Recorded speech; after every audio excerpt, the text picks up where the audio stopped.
समुंदर तट के एक सुंदर और शांत भाग में टीटी हरी और टीटी हरे का एक जोड़ा रहता था। एक दिन जब टीटी हरी अंडे देने वाली थी, उसने अपने पति से कहा कि हमें अंडों के लिए एक सुरक्षित स्थान खोजना चाहिए, क्योंकि समुद्र की लहरें बहुत शक्तिशाली होती है।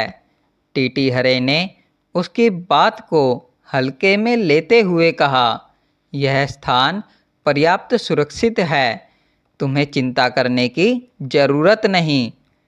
टीटी हरी ने उसे फिर से चेतावनी दी, समुद्र की लहरें जब ज्वार के समय आती है तो वे मतवाले हाथी को भी खींचकर ले जाती है।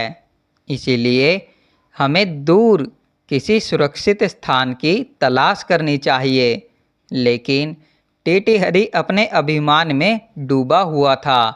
उसने गर्व से कहा, समुंदर इतना साहसी नहीं है कि वह मेरी संतान को हानि पहुंचाए। वह मुझसे डरता है। तू यहीं तट पर अंडे दे दे, निशंक रह। समुंदर टीटी हरे की यह बात सुन रहा था। उसने सोचा कि यह पक्षी अत्यंत घमंडी हो गया है। वह आकाश की ओर टांगे करके भी इसलिए सोता है कि अगर आकाश गिरे तो उसे अपने पैरों पर थाम ले। अब इसका अभिमान तोड़ना आवश्यक है। यह सोचकर जब अगला ज्वार आया तो समुंदर ने टीटी हरी के अंडों को अपनी लहरों में बहा दिया। जब अगली सुबह टीटी हरी लौटकर आई तो उसने अंडों को बहा हुआ देखा। वह विलाप करते हुए टीटी हरे से बोली, मूर्ख, मैंने पहले ही तुझे चेताया था, लेकिन तूने मेरे सुझाव को अनदेखा किया। अपने प्रियजनों की सलाह को न मानने वाले की यही गति होती है। बुद्धिमान वही होते हैं जो आने वाले संकट का पूर्व अनुमान सोच लेते हैं। जो लोग जो होगा देखा जाएगा की सोच रखते हैं, वे शीघ्र ही नष्ट हो जाते हैं। टीटी हरा यह सुनकर बोला, मैं कोई युद्ध विषय जैसा निष्क्रिय नहीं हूँ। तू अभी मेरी बुद्धि का चमत्कार देख। मैं अपनी चोंच से समुद्र का सारा पानी निकालकर उसे सुखा दूंगा। टीटी हरी ने उसे फिर समझाया, तेरी चोंच कितनी ही कोशिश कर ले, वह समुद्र को नहीं सुखा सकती। गंगा, यमुना जैसी बड़ी नदियाँ भी समुद्र को भरती रहती है।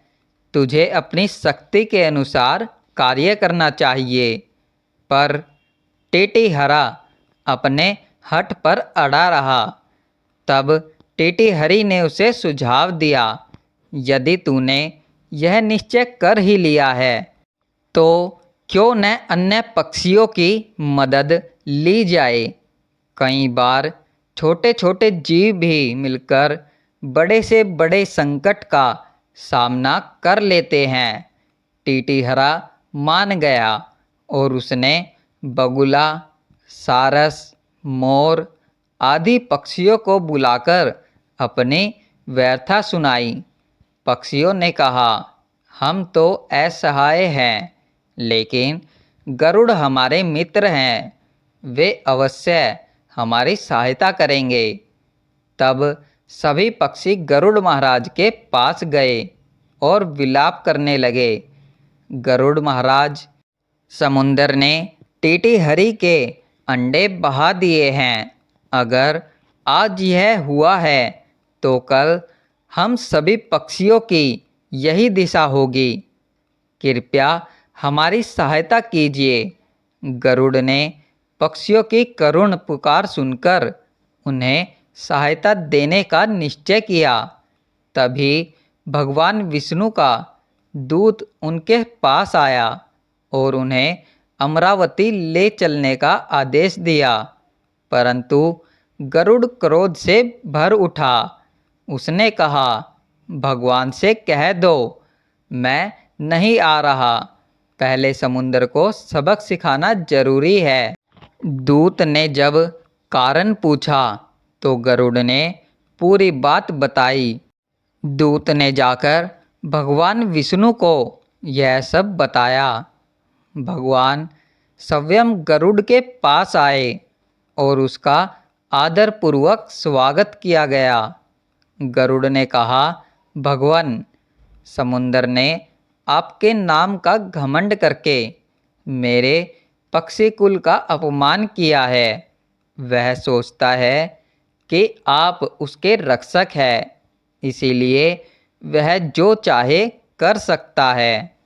भगवान विष्णु मुस्कुराए और बोले, तुम्हारा क्रोध उचित है। समुंदर को ऐसा नहीं करना चाहिए था।